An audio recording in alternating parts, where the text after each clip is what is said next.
Thank you. ஆண்டவராகிய இயேசு கிறிஸ்துவின் நாமத்தினாலே உங்களை வாழ்த்துகிறேன். மறுபடியும் அவருடைய கிருபையினாலே இன்றைக்கு டி பைபிள் ஸ்டடியாக சந்திப்பதற்கு கர்த்தர் கொடுத்த வாய்ப்புக்காக அவரை துதிக்கிறேன். சவுல் ராஜாவுடைய வாழ்க்கையை குறித்து நம்ம படித்துக் கொண்டிருக்கிறோம். சவுலுடைய ஆரம்பத்தை நீங்க பாத்தீங்கன்னா நல்ல ஒரு ஆரம்பம். ஏற்கனவே 5 வாரங்கள் சவுலுடைய வாழ்க்கையை குறித்து நம்ம படித்திருக்கிறோம்.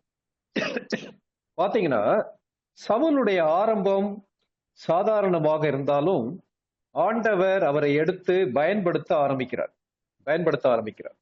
சவுலுடைய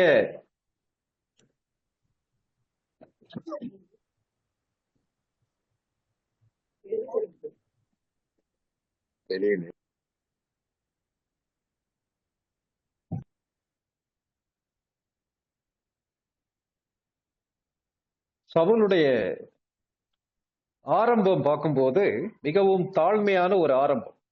நீங்க பாத்தீங்கன்னா கடந்த முறை நம்ம படிச்சோம்ல, தன்னுடைய கோத்திரத்தை குறித்து மிகவும் சாதாரணமாக பேசுகிறார் சவுல். அதே மாதிரி ராஜாவாக அபிஷேகம் பண்ணுவதற்கு அவரை அழைத்த போது அவர் என்ன செய்யறாருன்னா போய் ஒளிஞ்சுக்கிறார். இவ்விதமாக பல்வேறு விதமான காரியங்கள்ல ஈடுபடுகிறார். அப்போ அவருடைய ஆரம்பம் மிகவும் அழகான ஒரு ஆரம்பம். ஆனால் ஆரம்பத்தை விட வாழ்க்கையின் முடிவு மிக மிக முக்கியமானது. இயேசு கிறிஸ்துவை நாம் ஒரு நாள் சொந்த இரட்சகராக ஏற்றுக்கொண்டு தொடர்ந்து அவரை பின்பற்ற ஆரம்பித்திருக்கிறோம். அப்படி பின்பற்ற ஆரம்பிக்கும் போது வாழ்க்கையில எவ்விதமாக முன்னேறுகிறோம், எவ்விதமாக வாழ்க்கையை எல்லாருடைய மைக்கையும் மியூட் பண்ணிருக்கிறது, எவ்விதமாக வாழ்க்கையை முடிக்க போகிறோம் என்பது மிக மிக முக்கியமானது.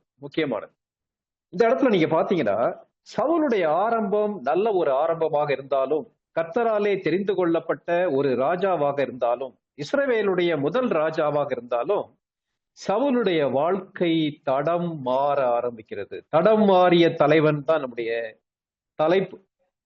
அப்போ தேவனாலே தெரிந்து கொள்ளப்பட்ட ஒரு மனிதன், தேவனாலே பயன்படுத்தப்பட்ட ஒரு மனிதர், தேவனாலே உன்னத திட்டங்களோடு வழி நடத்தப்படுகிற ஒரு மனிதன் வழுகி போய்விட முடியுமா? வழுகி போய்விட முடியும் என்று வேதாகமும் சொல்கிறது.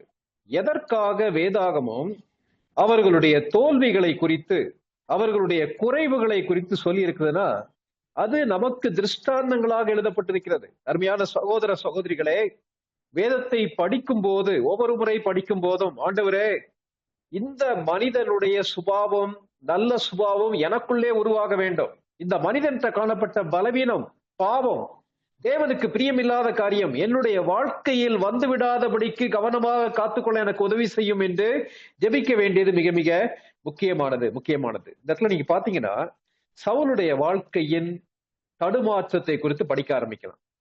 ஒரே நாள்ல வீழ்ச்சி வந்து விடுமா? ஒரே நாள்ல வீழ்ச்சி வராது. கொஞ்சம் கொஞ்சமாக சவுல் தேவனை விட்டு விலக ஆரம்பிக்கிறார். ஒரு சில வசனங்கள் நம்ம பார்க்கலாம். சரியா? நம்ம படித்த பகுதிக்கு அடுத்த பகுதிக்குள்ள இருந்து வரலாம்னு நினைக்கிறேன். 1 சாமுவேல் 10வது அதிகாரம் நம்ம படித்து முடிச்சோம். 11வது அதிகாரத்தில் என்ன நடக்குது? 11வது அதிகாரம் முதல் 3 வசனங்கள் வாசிங்க. அக்காலத்தில் நாகாஸ் என்னும் அம்மோனியன் வந்து கீலேயாத்தில் இருக்கிற யாபேசை முற்றுகை போட்டான். அப்பொழுது யாபேசின் மனுஷர் எல்லாரும் நாகாசை நோக்கி, எங்களோட உடன்படிக்கை பண்ணும், அப்பொழுது உம்மை சேவிப்போம் என்றார்கள். அதற்கு அம்மோனியனாகிய நாகாஸ், நான் உங்கள் ஒவ்வொருவருடைய வலது கண்ணையும் பிடுங்கி இதனாலே இஸ்ரவேல் எல்லாவற்றின் மேலும் நிந்தை வர பண்ணுவதே நான் உங்களோட பண்ணும் உடன்படிக்கை என்றான். அதற்கு யாபேசின் மூப்பர்கள், நாங்கள் இஸ்ரவேல் நாடெங்கும் ஸ்தானாபதிகளை அனுப்பும்படி 7 நாள் எங்களுக்கு தவணை கொடும், எங்களை ரட்சிப்பார் இல்லாவிட்டால் அப்பொழுது உம்மிடத்தில் வருவோம் என்றார்கள். இந்த வசனங்கள் என்ன நடக்குது? அம்மோனியனாகிய நாகாஸ் எனப்பட்ட ஒருவன் கிளையாத்திலிருந்து வந்து யாபேச வந்து முற்றுகை போட்டு பயங்கர கொடூரமான ஒரு தலைவன் என்ன சொல்றான்னா, இந்த ஜனங்கள் அவனோடு உடன்படிக்கை பண்ண வேண்டும் என்று சொல்லும் போது அவன் என்ன பதில் சொல்றான்றது பாருங்களேன். உங்க ஒவ்வொருத்தருடைய வலது கண்ணையும் பிடுங்கி இதனால் இஸ்ரவேல் எல்லாவற்றின் மேலும் நான் உடன்படிக்கை பண்ணுவேன்னு சொல்லி சொல்றான். ஒருவேளை ஜனங்கள் பயங்கரமா பயப்படுறாங்க.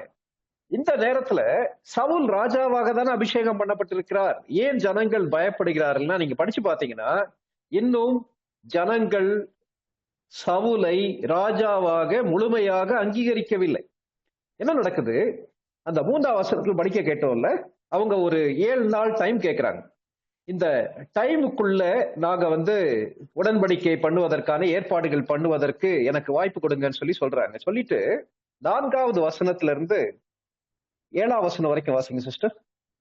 அந்த ஸ்தானாபதிகள் சவுலின் ஊராகிய கிபியாவிலே வந்து ஜனங்களின் காது கேட்க அந்த செய்திகளை சொன்னார்கள். அப்பொழுது ஜனங்கள் எல்லாரும் சத்தமிட்டு அழுதார்கள். இதோ, சவுல் மாடுகளின் பின்னாலே வயலிலிருந்து வந்து ஜனங்கள் அழுகிற முகாந்திரம் என்ன என்று கேட்டான். யாபேசின் மனுஷர் சொல்லிய செய்திகளை அவனுக்கு தெரிவித்தார்கள். சவுல் இந்த செய்திகளை கேட்டவுடனே தேவனுடைய ஆவி அவன் மேல் இறங்கினதினால் அவன் மிகவும் கோபமூண்டவனாகி ஓரினை மாட்டை பிடித்து துண்டித்து அந்த ஸ்தானாபதிகள் கையிலே கொடுத்து இஸ்ரவேலின் நாடுகளுக்கெல்லாம் அனுப்பி, சவுலின் பின்னாலேயும் சாமுவேலின் பின்னாலேயும் புறப்படாதவன் எவனோ அவனுடைய மாடுகளுக்கு இப்படி செய்யப்படும் என்று சொல்லி அனுப்பினான்.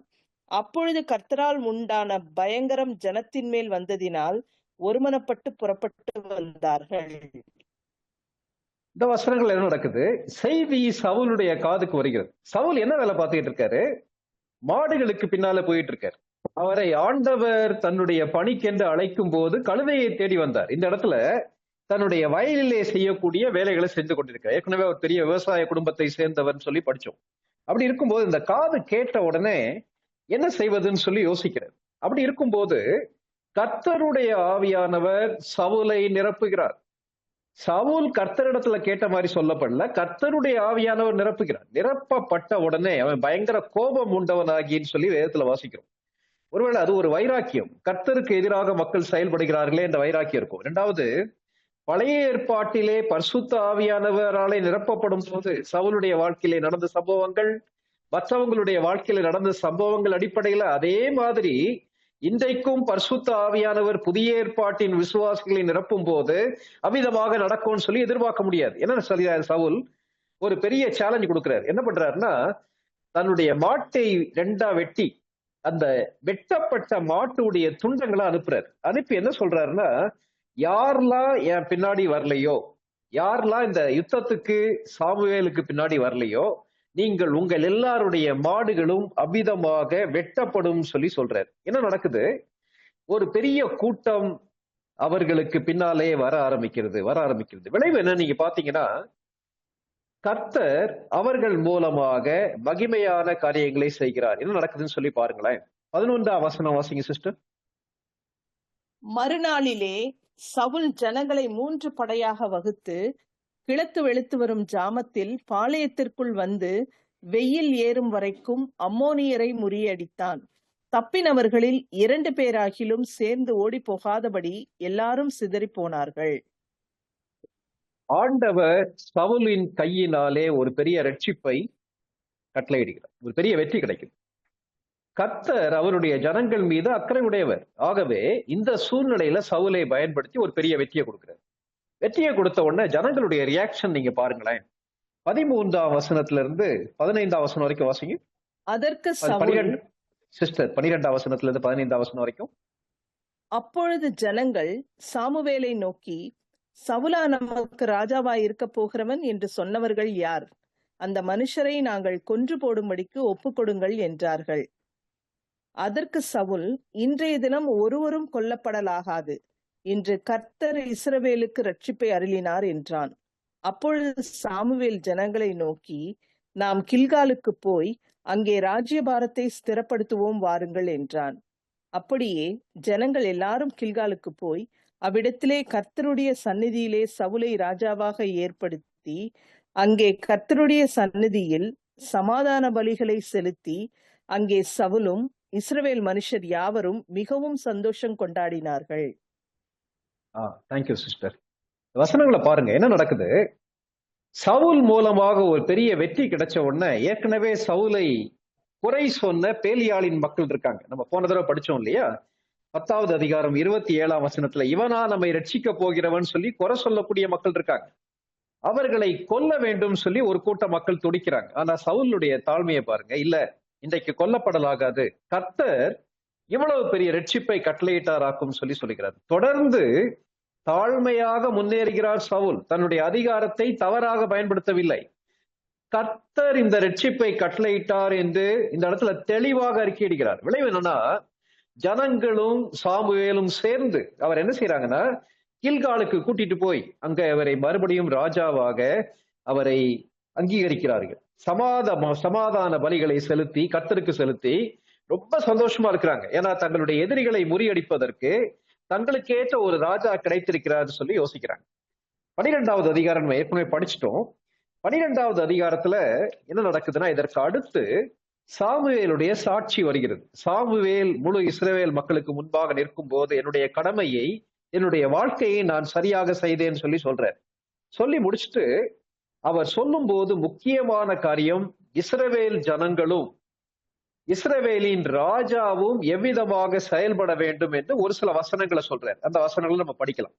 11வது அதிகாரம், மன்னிக்கலாம், 12வது அதிகாரம் 13ஆம் வசனத்துல இருந்து 15ஆம் வசனம் வரைக்கும் வாசிங்க. 12வது அதிகாரம் 13ஆம் வசனத்துல இருந்து 15ஆம் வசனம் வரைக்கும். இப்போதும் நீங்கள் வேண்டும் என்று விரும்பி தெரிந்து கொண்ட ராஜா இதோ இருக்கிறார். இதோ கர்த்தர் உங்களுக்கு ஒரு ராஜாவை ஏற்படுத்தினார்.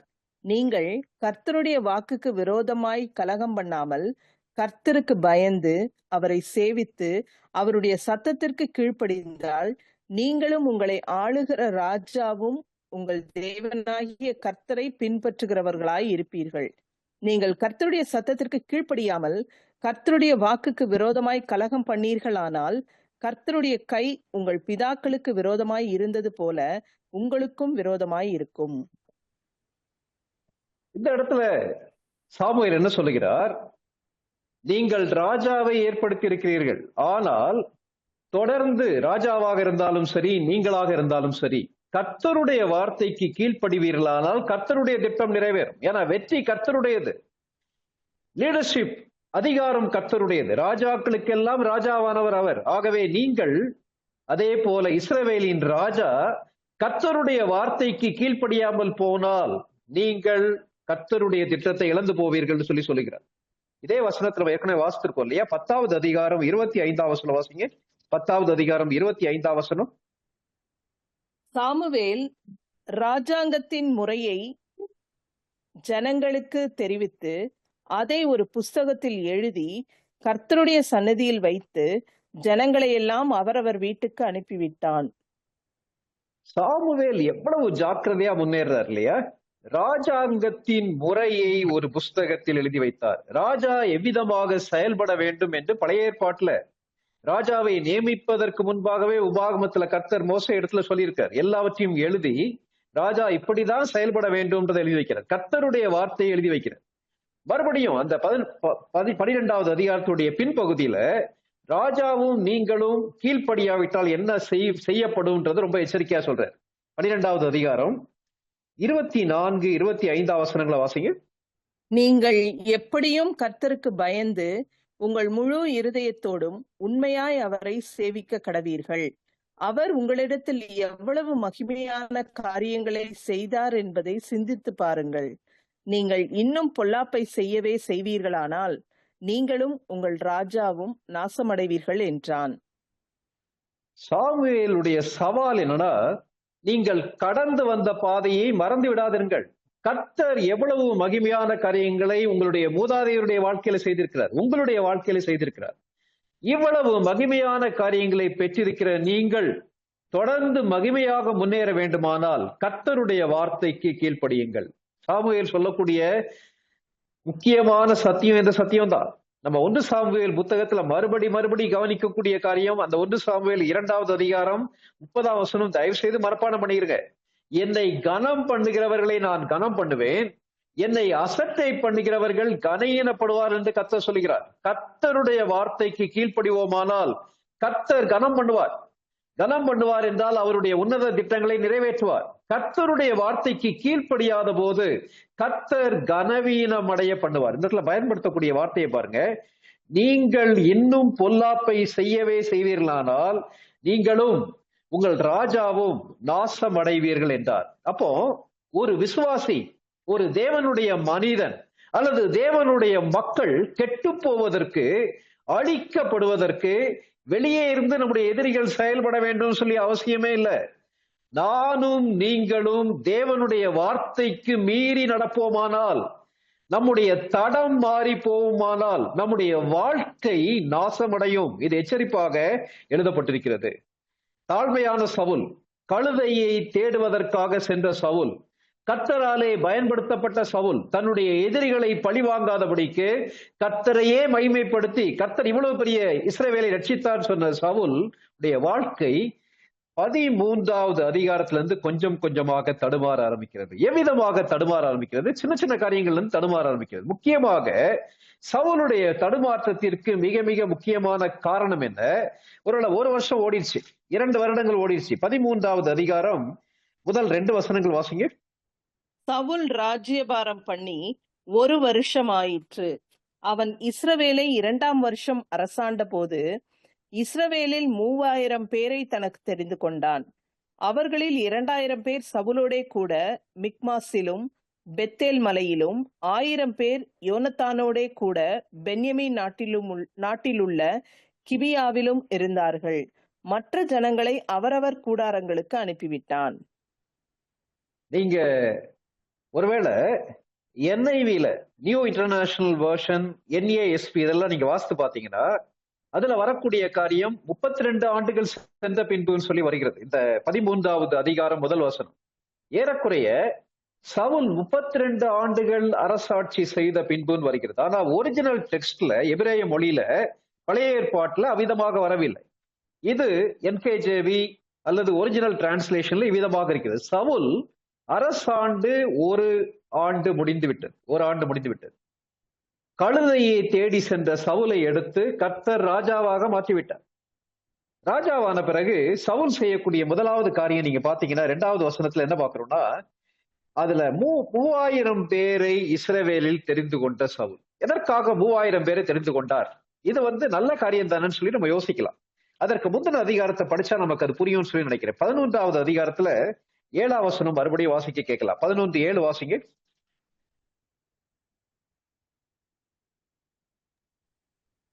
11:7 11:7 வாசிங்க. ஓரினை மாட்டை பிடித்து துண்டித்து அந்த ஸ்தானாபதிகள் கையிலே கொடுத்து இஸ்ரவேலின் நாடுகளுக்கெல்லாம் அனுப்பி, சவுலின் பின்னாலேயும் சாமுவேலின் பின்னாலேயும் புறப்படாதவன் எவனோ அவனுடைய மாடுகளுக்கு இப்படி செய்யப்படும் என்று சொல்லி அனுப்பினான். அப்பொழுது கர்த்தரால் உண்டான பயங்கரம் ஜனத்தின் மேல் வந்ததினால் ஒருமனப்பட்டு புறப்பட்டு வந்தார்கள். 8ஆம் வசனம் வாசிங்க சிஸ்டர். அவர்களை பேசேக்கிலே இலக்கம் பார்த்தான்.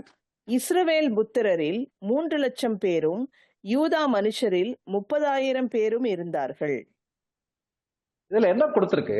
இஸ்ரவேல் புத்திரரில் சவுலுக்கு பின்னால சென்றது எத்தனை பேர்?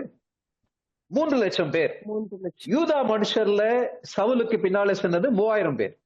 அதுக்கு முந்தின அதிகாரம் 10வது அதிகாரம் 26ஆம் வசனம் வாசிங்க. 10:26 வாசிங்க. சவுலும் கிபியாவில் இருக்கிற தன் வீட்டுக்கு போனான். இராணுவத்தில் தேவன் எவர்கள் மனதை ஏவினாரோ அவர்களும் அவனோடே கூட போனார்கள். யாருடைய மனதை கர்த்தர் ஏவினாரோ அவர்கள் சவுலுக்கு பின்னாடி போறாங்க. ஆனா அந்த 3,30,000 மக்கள் மத்தியில, 3,30,000 மக்கள் மத்தியில சவுல் எத்தனை பேரை செலக்ட் பண்றாரு தெரியுமா? 3000 பேரை மாத்திரம் செலக்ட் பண்றாரு. இது ஒரு ஞானமான காரியமா? அதாவது இந்த 3,30,000 பேர் ஏன் சவுலை பின் சென்றார்கள்னா, தாங்களுடைய விருப்பத்தின் அடிப்படையில பின் சென்றல, பயத்தோடு நடுக்கத்தோடு சொல்கிறார்கள். கர்த்தர் யாருடைய உள்ளத்தெல்லாம் ஏவுகிறாரோ அவர்கள் அந்த இராணுவத்துல சேர்ந்து செயல்படுகிறார்கள். ஆனால் சவுலுடைய வீழ்ச்சி எங்க தெரியுமா ஆரம்பிக்கிறது?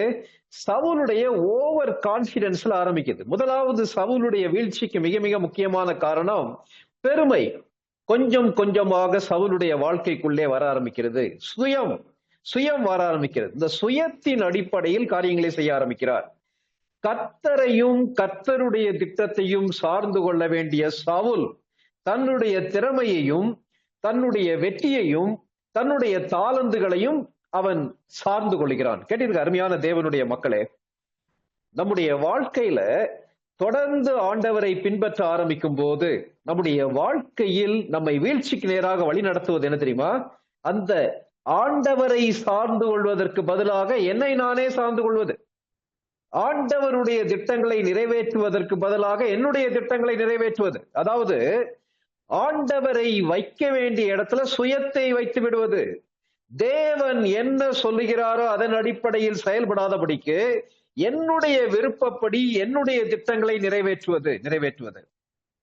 இன்னைக்கு நம்முடைய வாழ்க்கை எப்படி இருக்கு கொஞ்சம் யோசித்து பார்க்கலாம். வீழ்ச்சி எங்க தெரியுமா ஆரம்பிக்குது?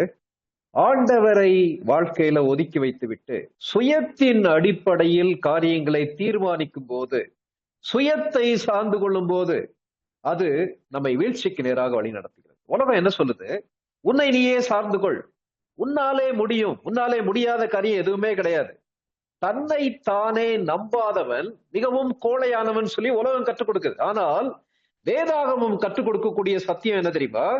கர்த்தரையே சார்ந்து கொள்ள வேண்டும். சாமுவேல் படிச்சு சொன்னாரே, சாமுவேல் இஸ்ரவேல் ஜனங்கள்கிட்ட படித்து சொன்னாரே, சவுலுடைய தலைமைத்துவத்தாலேயே அந்த அம்மோனியனை முறியடித்தார்கள் இல்ல, கர்த்தருடைய பயங்கரத்தினாலே அவர்கள் முறியடித்தார்கள். அந்த 11வது அதிகாரத்துல 7ஆம் வசனத்துடைய பின்பகுதியில பாருங்க, கர்த்தரால் உண்டான பயங்கரம் ஜனத்தின் மேல் வந்ததினால் அவர்கள் ஒருமனப்பட்டு புறப்பட்டு வந்தார்கள். அதே மாதிரி 11ஆம் வசனத்துல கர்த்தருடைய பலத்தினாலே தான் அவர்கள் முறியடித்தார்கள். கேட்டிருக்க அருமையான சகோதர சகோதரிகளே, இன்றைக்கு ஆண்டவரை சார்ந்து கொள்கிறோமா? கொஞ்சம் யோசித்து பார்க்கலாம். ஆண்டவரை சார்ந்து கொள்கிறோம் என்பது எவ்விதமாக நம்முடைய வாழ்க்கையில வெளிப்படும்? ஆண்டவரிடத்திலே நாம் காரியங்களை கேட்கிறோமா? நம்முடைய விசுவாசம் யார் மேல இருக்கின்றத கொஞ்சம் யோசித்து பார்க்கலாம். புதிய ஏற்பாட்டிலேயே அதுதான் ஆண்டவர் சொல்லுகிறார். மத்தேயு 26வது அதிகாரம் நீங்க படிச்சு பாத்தீங்கன்னா, ஆண்டவர் பேதுருவை எச்சரிக்கிறார். என்ன எச்சரிக்கிறார்னா, பேதுருவே, நீ இன்னைக்கு ராத்திரி சோதனை வரும்போது அந்த சோதனையை மேற்கொள்ள வேண்டுமானால் வெளித்திருந்து ஜெபிக்கணும்னு சொல்லி சொல்றார். ஏன் ஜெபிக்க வேண்டும்? ஜெபம் என்பது என்னுடைய பலத்தினால் அல்ல, தேவனுடைய பலத்தினை சார்ந்து செயல்படுவது. என்னால முடியாத ஆண்டவரே, உம்மால முடியும் என்பதை அறிக்கையிடுவதுதான் ஜெபம். ஜெபம் என்பது prayer is total dependence on God. இந்த இடத்துல நீங்க பாத்தீங்கன்னா, சவுல் எங்கேயுமே ஜெபம் பண்ண மாதிரி தெரியல, கர்த்தருடைய வழி நடத்தல கேட்ட மாதிரியே தெரியல. காரணம் என்ன தெரியுமா? என்னாலே எல்லாவற்றையும் சாதிக்க முடியும் என்ற சுயநம்பிக்கை.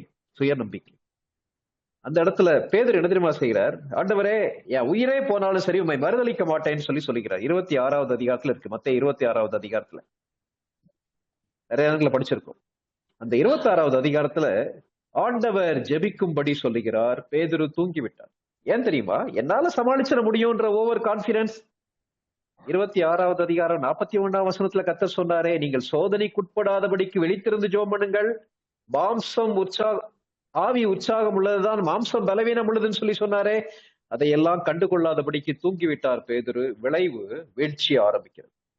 இன்னைக்கு நம்முடைய வாழ்க்கையில நம்முடைய ஜெப வாழ்க்கையை விதமா இருக்கிறது சகோதர சகோதரிகளே. தனிப்பட்ட விதத்துல ஆண்டவருடைய சமூகத்துல ஆண்டவருடைய சித்தத்தை அறிந்து கொள்வதற்கு, என்னுடைய தேவைகள் சந்திக்கப்படுவதற்கு கர்த்தரையே சார்ந்திருக்கிறோமா? என்னுடைய வாழ்க்கையை மிகவும் அசைத்த ஒரு வசனம் என்ன தெரியுமா? யோவான் எழுதிய நற்செய்தி நூல் 15வது அதிகாரம் 5ஆம் வசனம். கொஞ்சம் வாசிக்கிறீங்களா சிஸ்டர்? யோவான் 15:5 வாசிங்க.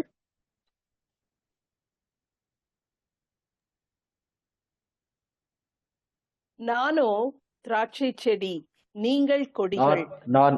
நானே திராட்சை செடி, நீங்கள் கொடிகள். ஒருவன் என்னிலும் நான் அவனிலும் நிலைத்திருந்தால் அவன் மிகுந்த கனிகளை கொடுப்பான். என்னை அல்லாமல் உங்களால் ஒன்றும் செய்யக்கூடாது.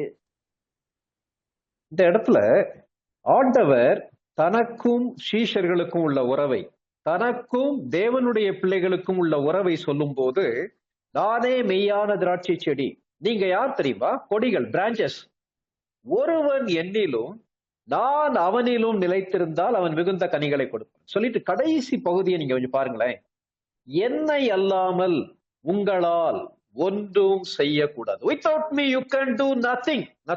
ஆண்டவரை சொந்த இரட்சகராக ஏற்றுக்கொண்ட புதிதுல, ஆண்டவரே, என்னுடைய சொந்த பலத்தால் அநேக பாவங்களை மேற்கொண்டிடலாம், கடவுளுக்காக காரியங்களை செய்யலாம்னு சொல்லி முயற்சி பண்ணும் போது, தோல்வி அடையும் போது, காலையில வேதத்தை தியானிக்கும் போது இந்த வசனம், என்னை தொட்டது, அசைத்தது. ஆண்டவரே, என்னால முடியாது என்று அவருடைய சமூகத்துல ஒத்துக்கொண்ட போது கர்த்தர் வெற்றி கொடுத்தார். சவுலுடைய வீழ்ச்சியின் ஆரம்பம் சுயநம்பிக்கை. சுயநம்பிக்கை, தன்னுடைய பலத்தை சார்ந்து 3000 மக்களை தெரிந்து கொண்டார் இந்த சவுல். இன்னைக்கு நம்ம வாழ்க்கை எப்படி இருக்குன்றது கொஞ்சம் யோசித்து பார்க்கலாம்.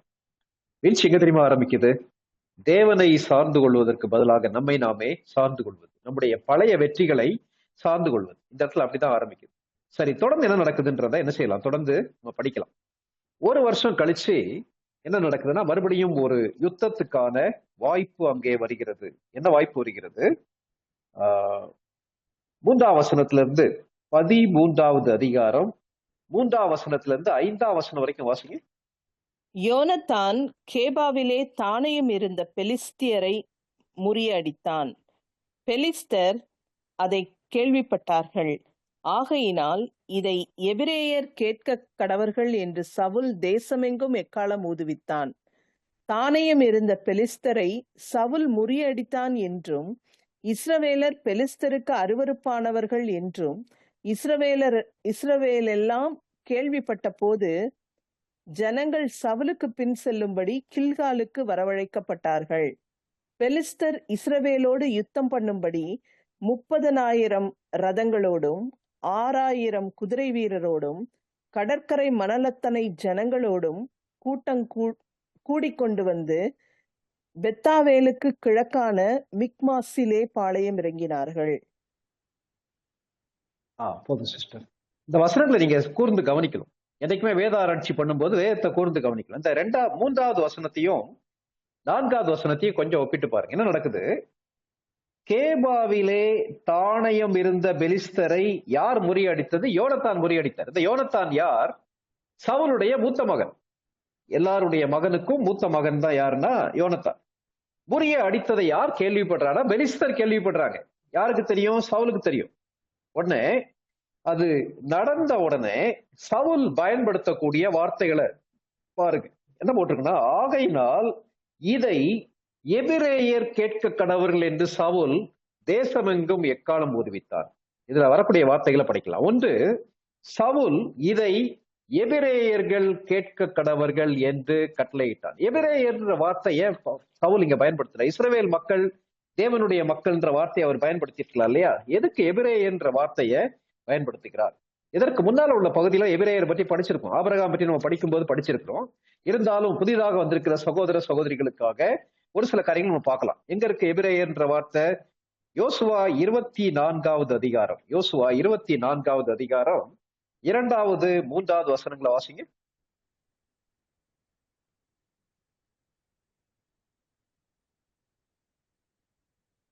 அப்பொழுது யோசுவா சகல ஜனங்களையும் நோக்கி, இஸ்ரவேலின் தேவனாகிய கர்த்தர் சொல்லுகிறது என்னவென்றால், பூர்வத்திலே உங்கள் பிதாக்களாகிய ஆபிரகாமுக்கும் நாகோருக்கும் தகப்பனான தேராகு என்பவன் நதிக்கு அப்புறத்திலே குடியிருந்த போது அவர்கள் வேறே தேவர்களை சேவித்தார்கள்.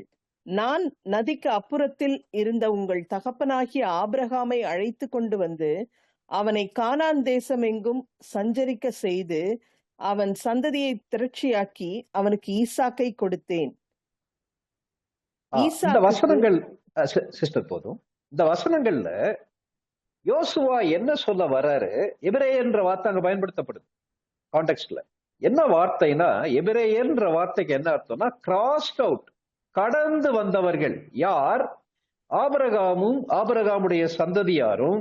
எங்க இருந்து கடந்து வந்தவர்கள்? அந்த பக்கம் யூப்ரட்டிஸ் நதிக்கு அந்த பக்கத்துல மெசபத்தோமியா தேசத்துல இருந்து கடந்து வந்தவர்கள். ஆதியாகமத்துல இருந்து ஒரு சில வசனங்கள் நம்ம வாசிக்கலாம். ஆதியாகமம் 40வது அதிகாரம். ஆதியாகமம் 40வது அதிகாரம் 15வது வசனம் வாசிங்க. நான் எபிரேயருடைய தேசத்திலிருந்து களவாய் கொண்டு வரப்பட்டேன். என்னை இந்த காவல் கிடங்கில் வைக்கும்படிக்கும் நான் இவ்விடத்தில் ஒன்றும் செய்யவில்லை என்றும் சொன்னான். இந்த வசனங்கள் நமக்கு தெரியும். யோசேப்பை பற்றி நம்ம படிச்சிருக்கிறோம். என்ன சொல்றாரு? எபிரேயர் தேசத்திலிருந்து நான் களவாய் கொண்டு வரப்பட்டேன். அங்க யோசேப்பு ஜெயில இருக்கும் போது 2 பேருக்கு உதவி செய்யறாரு. ஒரு பானபாத்திரக்காரனுக்கு, ஒரு சுயம்பாய்க்கு ஹெல்ப் பண்றாரு. அந்த பானபாத்திரக்காரன் 2 வருஷம் மறந்துட்டான். மறந்த பின்பு மறுபடியும் பார்வோனுக்கு முன்னாடி நிற்கும்போது என்ன சொல்றான்னா, ஒரு எபிரேய பிள்ளையாண்டான் அந்த இடத்துல இருந்தான்னு சொல்லி சொல்றான். இந்த எபிரேயன்ற வார்த்தை எதை தெரியுமா குறிக்குது? மற்ற மக்கள் மிகவும் மட்டமாக பேசுவதற்கு பயன்படுத்தக்கூடிய ஒரு வார்த்தை. நீங்க பாத்தீங்கன்னா எபிரேயனாகிய ஆபிரகாம்ன்ற வார்த்தை வருது.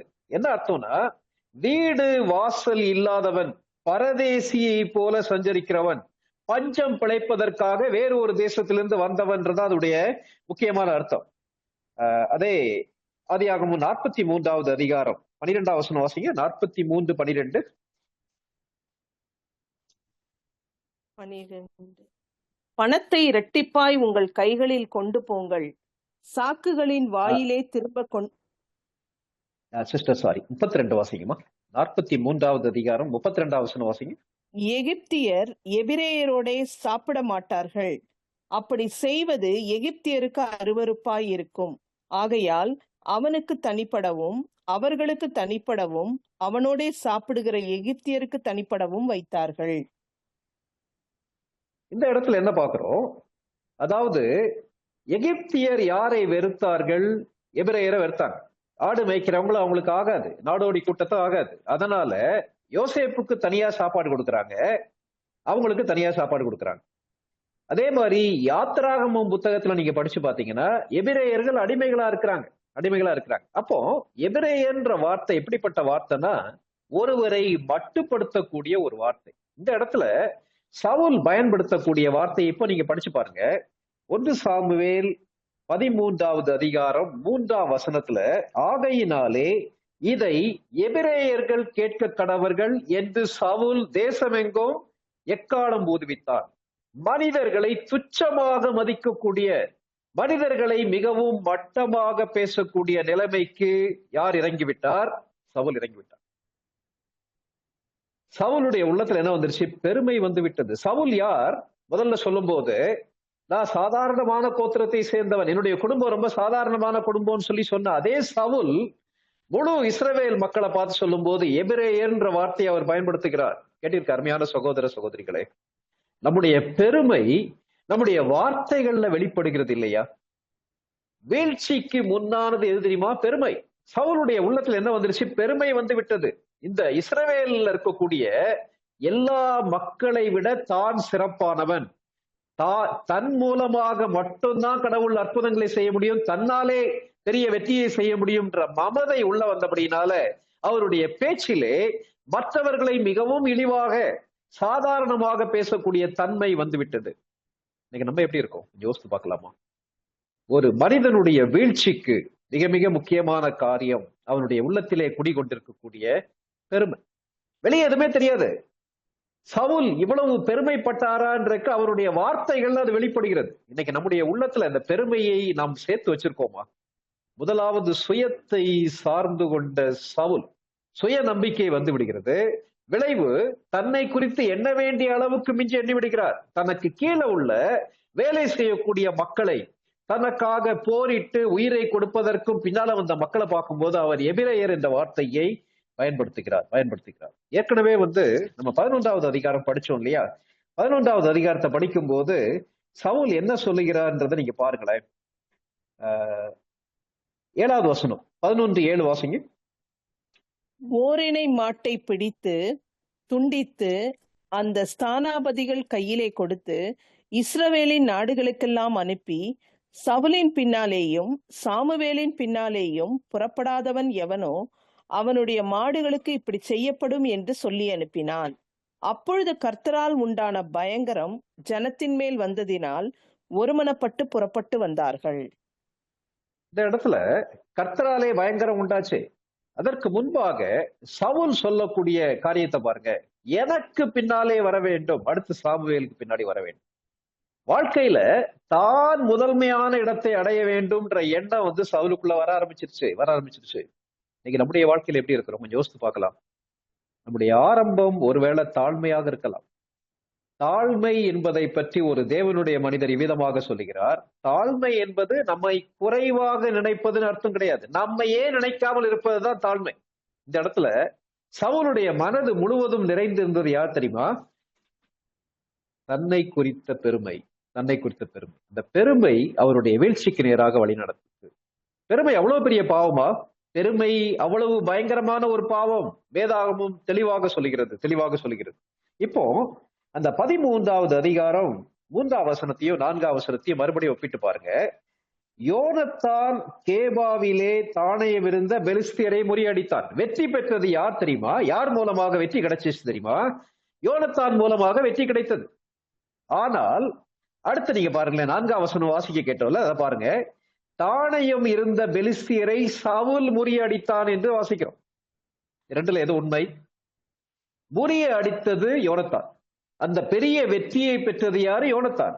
ஆனால் அந்த வெற்றியை பெற்றதாக அறிவிக்கப்பட்டது யார் தெரியுமா? சவுல்.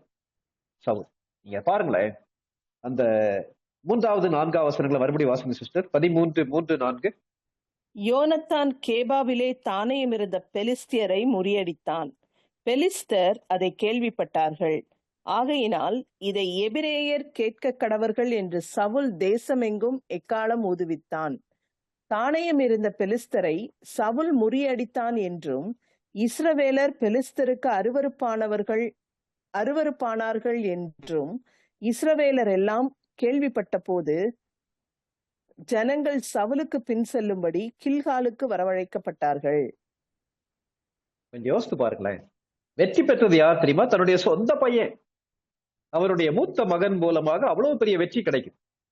அப்போ தகப்பன்ற விதத்துல, ஒரு ஆவிக்குரிய தலைவன்ற விதத்துல மகனை பாராட்ட வேண்டியது சவுலுடைய முக்கியமான கடமை.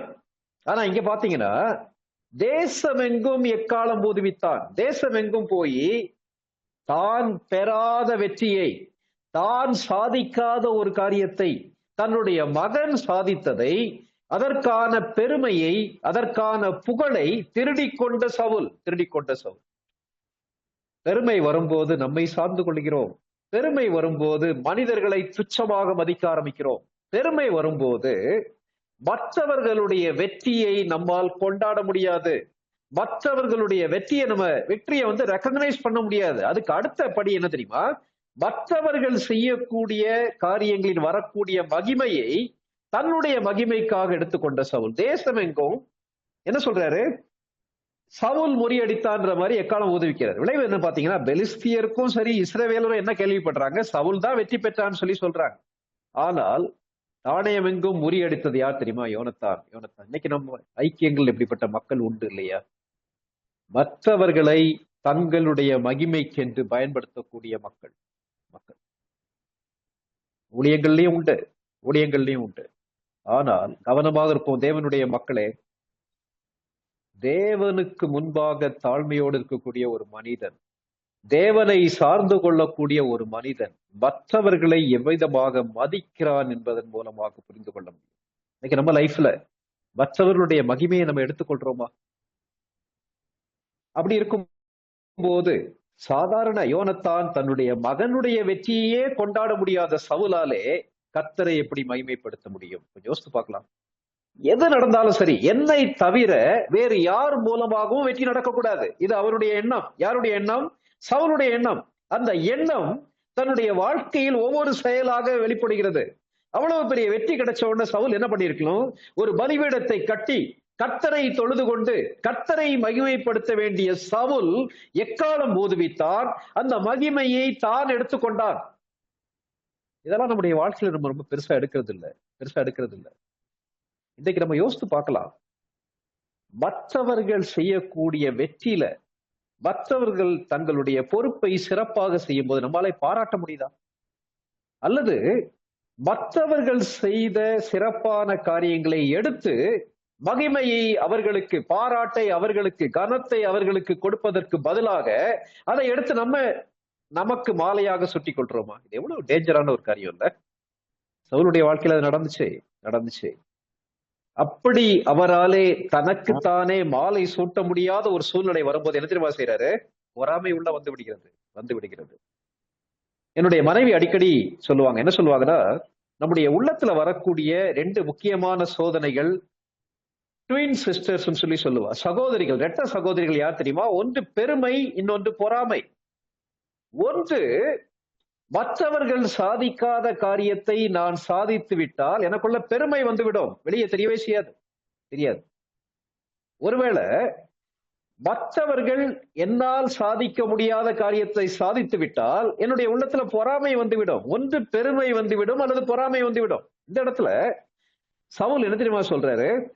யோனத்தானை பாராட்ட வேண்டிய சவுல், யோனத்தானை ரெகக்னைஸ் பண்ண வேண்டிய சவுல் அந்த மகிமையை எடுத்து எக்காலம் ஊதுவிக்கிறார்.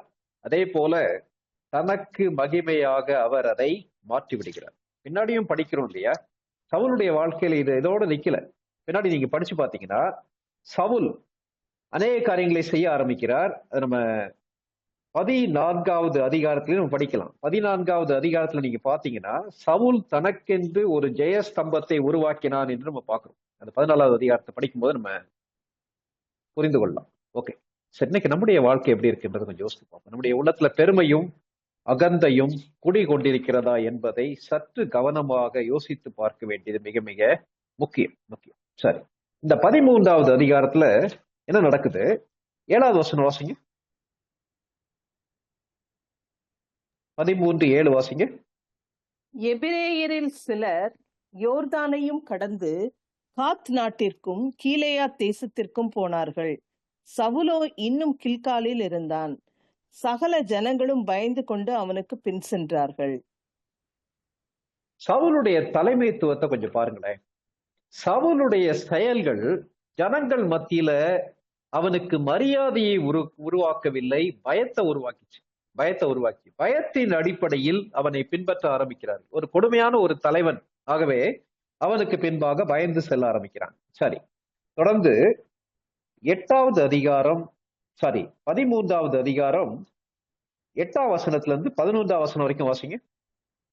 அவன் தனக்கு சாமுவேல் குறித்த காலத்தின்படி 7 நாள் மட்டும் காத்திருந்தான். சாமுவேல் கில்காலுக்கு வரவில்லை. ஜனங்கள் அவனை விட்டு சிதறி போனார்கள். அப்பொழுது சவுல் சர்வாங்க தகன பலியையும் சமாதான பலிகளையும் என்னிடத்தில் கொண்டு வாருங்கள் என்று சொல்லி சர்வாங்க தகன பலியை செலுத்தினான். அவன் சர்வாங்க தகன பலியிட்டு முடிகிற போது இதோ சாமுவேல் வந்தான். சவுல் அவனை சந்தித்து வந்தனம் செய்ய அவனுக்கு எதிர்கொண்டு போனான். நீர் செய்தது என்ன என்று சாமுவேல் கேட்டதற்கு சவுல், ஜனங்கள் என்னை விட்டு சிதறி போகிறதையும் குறித்த நாட்களின் திட்டத்திலே நீர் வராததையும் பெலிஸ்தர் மிக்மாசிலே கூடி வந்திருக்கிறதையும் நான் கண்டபடியினாலே கில்காலில் பெலிஸ்தர் எனக்கு விரோதமாய் வந்து விடுவார்கள் என்றும் நான் இன்னும் கர்த்தருடைய சமூகத்தை நோக்கி விண்ணப்பம் பண்ணவில்லை என்றும் எண்ணி துணிந்து சர்வாங்க தகன பலியை செலுத்தினேன் என்றான். சாமுவேல் சவுலை பார்த்து, புத்தியீனமாய் செய்தீர். உம்முடைய தேவனாகிய கர்த்தர் உமக்கு விதித்த கட்டளையை கை கொள்ளாமற் போனீர். மற்றபடி கர்த்தர் இஸ்ரவேலின் மேல் உம்முடைய ராஜ்யபாரத்தை என்றைக்கும் ஸ்திரப்படுத்துவார். போதும் சிஸ்டர். என்ன நடக்குது? ஏற்கனவே சாமுவேல் வாக்கு பண்ணியிருக்கிறார். என்ன வாக்கு பண்ணியிருக்கிறார்? நான் வந்த பின்பு நீ பலியை செலுத்த வேண்டும் சொல்லியிருக்கார். அதாவது இது ஏற்கனவே நம்ம படிச்சிருக்கிறோம். 13வது அதிகாரத்துல சிதறி போகிறார்கள் என்பதை அறிந்து சவுல் பலி கொடுக்கிறார். அதை மீதமாக செய்யக்கூடாதுன்னு சொல்லியிருந்தாரா? கண்டிப்பாக சொல்லியிருந்தார். ஏறக்குறைய 2 வருஷங்களுக்கு முன்பாக ஒரு உடன்படிக்கையை ஏற்படுத்தி வைத்திருக்கிறார். யாரு? சவுலோடு ஒரு உடன்படிக்கை ஏற்படுத்தி வைத்திருக்க. என்ன உடன்படிக்கை? நான் வந்து பலி செலுத்தும் வரைக்கும் நீ பொறுமையாக காத்திருக்க வேண்டும், 7 நாட்கள் காத்திருக்க வேண்டும் சொல்றார். 10வது அதிகாரத்துல அதை வாசிக்கிறோம். இந்த இடத்துல என்ன நடக்குது? ஒரு பெரிய பிரஷர் வருது. என்ன பிரஷர் வருது? ஜனங்கள் எல்லாரும் பயந்து போய் சவுலை விட்டு விலகி போறாங்க. ஒரு பெரிய அழுத்தத்தின் மத்தியில, கிரைசிஸ் மத்தியில சவுல் யார் என்பது அப்படியே வெளிப்படுகிறது. கேட்டிருக்க அருமையான சகோதர சகோதரிகளே, வாழ்க்கையின் நெருக்கங்கள் மத்தியில, வாழ்க்கையின் பிரச்சனைகள் மத்தியில, வாழ்க்கையின் அழுத்தங்கள் மத்தியில தான் நாம் யார் என்பது வெளிப்படும். இந்த இடத்துல நீங்க பாத்தீங்கன்னா சவுலுடைய வாழ்க்கையில பெருமையுடைய அடுத்த படி எது தெரியுமா? கீழ்ப்படியாமைக்கு நேராக பெருமை வழி நடத்துகிறது. சவுலுடைய வீழ்ச்சிக்கு மிக மிக முக்கியமான காரணம் ஒன்று, அவனுடைய உள்ளத்திலே குடிகொண்ட பெருமை. பெருமை பல்வேறு விதங்கள் அவனுடைய வார்த்தையில, செயல்ல வெளிப்படுகிறது. இரண்டாவது, இங்க பாத்தீங்கன்னா பெருமை அவனை கீழ்ப்படியாமைக்கு நேராக வழி நடத்துகிறது.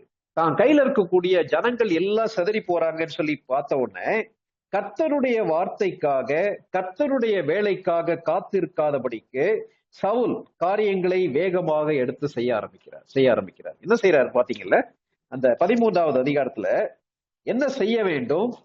ஆசாரியன் தான் பலி செலுத்த வேண்டும். ஆனால் சவுல் என்ன தெரியுமா செய்யறாரு? சர்வாங்க தகன பலியை செலுத்துகிறார். கர்த்தருடைய வார்த்தைக்கு கீழ்ப்படியாத சவுல் ஏன் அவ்வளவு துணிகரமா அவர் பலியை செலுத்துறாரு? சவுலை பொறுத்த வரைக்கும் பலி செலுத்துவது என்பது ஒரு சடங்காச்சாரமாக செய்யக்கூடிய ஒரு காரியம், ரிச்சுவல் சொல்லுவாங்கல்ல. அதனால அதன் அடிப்படையில அதை செலுத்துறாரே தவிர கர்த்தரை சார்ந்து கொள்ள வேண்டும், கர்த்தரை கனம் பண்ண வேண்டும் சொல்லி இல்ல. பெருமை நம்முடைய உள்ளத்திலே குடிகொள்ளும் போது கர்த்தருடைய காரியங்களிலே மாய்மாலம் வந்து விடுகிறது. கர்த்தருடைய காரியங்களிலே ஒரு மெக்கானிக்கலா கர்த்தருடைய காரியங்களை எதற்காக செய்கிறோம் என்ற நோக்கத்தை மறந்துவிட்டு கடமைக்காக செய்யக்கூடிய நிலைமைக்கு நம்ம தள்ளப்படுகிறோம். இதான் சவுலுடைய வாழ்க்கையில் நடக்குது. ஏற்கனவே நம்ம படிச்சிருக்கிறோம்ல, அந்த ஏலியுடைய குடும்பத்தார் யுத்தத்துல பங்கு பெறுகிறாங்க. ஏலியுடைய பிள்ளைகள் ஓப்னியும் பினகாசும் பங்கு பெறுகிறார்கள். அப்ப நீங்க பாத்தீங்கன்னா அந்த பெலிஸ்தியர் இஸ்ரவேல் மக்களுக்கு விரோதமாக சண்டை போடும் போது கர்த்தருடைய பெட்டியை அவர்கள் கொண்டு வர சொல்றாங்க. அவங்க என்ன நினைச்சாங்க? கர்த்தருடைய பெட்டி வந்து விட்டால் வெற்றி கிடைத்து விடும் சொல்லி யோசித்தாங்க. அதே எண்ணம் தான் சவுலுக்குள்ளேயும் இங்க இருக்கு. கீழ்ப்படியாமைக்கு மிக மிக முக்கியமான காரணம் கர்த்தரோடு தனிப்பட்ட உறவு இல்லை, கர்த்தருடைய காரியங்களை ஏன் செய்கிறோம் என்ற எண்ணம் இல்லை, கடமைக்காக அல்லது பாரம்பரியத்திற்காக அல்லது ரிச்சுவலுக்காக சடங்காச்சாரமாக காரியங்களை செய்ய ஆரம்பிக்கிறார் சவுல். பெருமை கீழ்ப்படியாமைக்கு நேராக வழி நடத்துகிறது. எந்த அளவுக்கு அவிசுவாசத்துக்கு நேராக, துணிகரத்துக்கு நேராக வழி நடத்துகிறது என்பது வர்ற வாரத்துல படிக்கலாம். இன்னைக்கு நம்ம லைஃப்ல கொஞ்சம் யோசித்து பார்க்கலாமா? நம்முடைய கீழ்ப்படியாமைக்கு காரணம் என்ன? நம்முடைய ஆவிக்குரிய வாழ்க்கை ஒரு மாதிரி மெக்கானிக்கலா, நம்முடைய ஆவிக்குரிய வாழ்க்கை வறண்டு போய் ஒருவேளை உயிரற்றதாக மாறினதற்கு காரணம் என்ன? இன்னைக்கு நம்முடைய வேத வாசிப்பு, நம்முடைய ஜெபம், நம்முடைய ஆலய ஆராதனை, நம்முடைய ஊழிய பங்கேற்பு, இது எல்லாமே கடமைக்காக மாறிவிட்டதா? கொஞ்சம் யோசித்து பார்க்கலாம். எப்போ அது மாறிடும் தெரியுமா? கர்த்தரை சார்ந்து கொண்டு கர்த்தரை கனம் பண்ணாதபடிக்கு, அவரை வைக்க வேண்டிய இடத்துல என்னுடைய சுயத்தையும் என்னுடைய பெருமையும் நான் வைத்து விடுவேன். ஆனால் கர்த்தரை என்னுடைய வாழ்க்கையில் விலக்கி வைத்து விடுவேன். விளைவு என்ன தெரியுமா? நான் செய்யக்கூடிய எல்லா காரியங்களும் என்னுடைய சுயமாக இருக்க முடியுமே தவிர கர்த்தரோடு உள்ள உறவின் அடிப்படையில, கர்த்தரோடு உள்ள அன்பின் அடிப்படையில செயல்பட முடியாது. தடம் மாறிய தலைவனாக மாற ஆரம்பிக்கிறார் சவுல். இன்னைக்கு நம்முடைய வாழ்க்கையை கொஞ்சம் யோசித்து பார்க்கலாமா? தலைகளை தாழ்த்தி கண்களை மூடி நம்ம ஜெபம் பண்ணலாமா?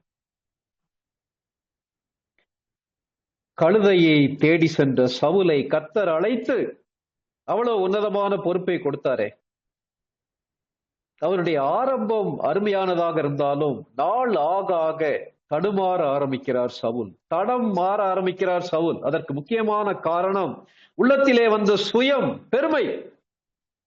கேட்டிருக்க அருமையான தேவனுடைய மக்களே, தேவனை சார்ந்து கொள்கிறோமா? என்னையே சார்ந்து கொள்கிறேனா? தேவனை மகிமைப்படுத்துகிறேனா?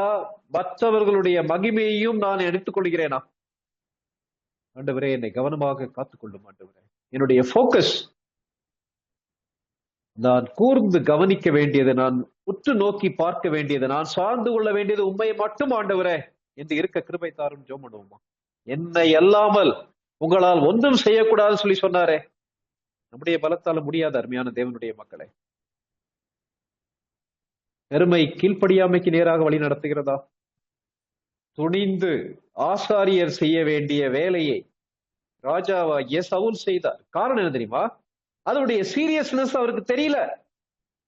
பலியிடுவது கர்த்தரோடு உள்ள உறவின் அடிப்படையில், கர்த்தர் மீது உள்ள அன்பின் அடிப்படையில், கர்த்தருடைய வார்த்தையின் அடிப்படையில் செயல்பட வேண்டும். ஆனால் அது அவருக்கு ரிச்சுவலா மாறிடுச்சு. பலி கொடுத்து விட்டு இந்த போருக்கு போனா வெற்றி கிடைக்கும்னு சொல்லி யோசிச்சுட்டு, இன்னைக்கு நம்ம லைஃப்ல கொஞ்சம் யோசித்து பார்க்கலாம். ஜெபம் ரிச்சுவலா மாறிடுச்சா? வேத தியானம் ரிச்சுவலா மாறிடுச்சா? சடங்காச்சாரமாக மாறிவிட்டதா? ஆலய ஆராதனை சடங்காச்சாரமாக மாறிவிட்டதா? ஊழியங்கள் சடங்காச்சாரமாக மாறிவிட்டதா? உண்மையாவே ஆத்துமாக்கள் மீது பாரம் உண்டா? நம்முடைய இதயம் எப்படி இருக்குன்னு சொல்லி கர்த்தருக்கும் நமக்கும் மட்டும்தான் தெரியும். ஒருவேளை குளிர்ந்து போயிருப்போமானால் ஆண்டவரே, என்னுடைய பெருமையை விட்டு, கீழ்ப்படியாமை விட்டு மனம் திரும்ப எனக்கு கிருபை தாரும் ஜெபம் பண்ணுவோமா? அன்புள்ள ஆண்டவரே, சவுலுடைய வாழ்க்கையை நாங்கள் யோசிக்கும் போது பயத்தோடு உடைய சமூகத்துக்கு வருகிறோம். ஆண்டவரே, எங்களுடைய ஆரம்பம் அற்பமானதாக இருந்தாலும் எங்களுடைய முடிவு மகிமையாக இருக்க கிருபை தாரும். கவனமாக உம்மை பின்பற்ற எங்களுக்கு கிருபை தாரும் ஆண்டவரே. எங்களுடைய உள்ளத்துல அநேக நேரம் எங்களோடு போராடுவது எங்களுடைய சுயம், எங்களுடைய பெருமை. ஆண்டவரே, மன்னியும் மன்னியும். ஒவ்வொரு நாளும் எங்களுடைய சுயத்தை சிலுவையிலே அறைய, உம்மையே சார்ந்து கொள்ள, உமக்கு முன்பாக தாழ்மையும் பயபக்தியோடு நடக்க எங்களுக்கு கிருபை தாரும். எங்களுடைய ஆவிக்குரிய காரியங்கள் மாய்மாலமானதாகவும் ஆவிக்குரிய காரியங்கள் சடங்காச்சாரமாகவும் மாறிவிடாதபடிக்கு எங்களை கவனமாய் காத்துக்கொள்ளும் ஆண்டவரே. ஐக்கியத்தில் இருக்க ஒவ்வொருவரும் ஒரு உயிருள்ள கிறிஸ்தவ வாழ்க்கை வாழ கிருபை தாரும். நாங்கள் தடம் மாறி விடாதபடிக்கு, தலைமுறைகளுக்கு எதிர்மறையான மாதிரியாக மாறிவிடாதபடி எங்களை காத்துக்கொள்ளும். இந்த பிள்ளைகளை ஆசீர்வதியும். இயேசுவின் நாமத்தில் வேண்டிக் கொள்கிறோம் பரமபிதாவே. ஆமென். தேங்க்யூ.